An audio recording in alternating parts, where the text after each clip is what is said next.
aad bay farxad weyn ii tahay inaan halkan kaga soo qayb galo 76 guuradii ciidanka booliiska. waxaan hambalyo u dirayaa saraakiisha, saraakiil xigeenka, dableyda iyo ciidanka booliiska iyo xaasaskooda, ciidanka booliiska oo dhan. waxaan u rajaynayaa sanadkan sanadkiisa inay ku gaadhaan bashbash iyo barwaaqo. waa 76 way tirsadeen. madaxweynihii waa joogaa, waxay ahayd inuu halka kan uu maanta salaanta ka qaato iyo xuska.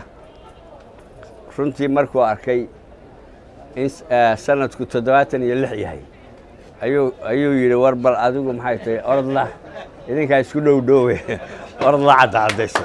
marka anigoo madaxweynaha ka wakiila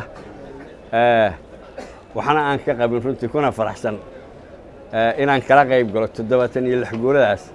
waxaan hambalyo u dirayaa ciidanka mar labaad iyo mar saddexaad iyo mar afraadba.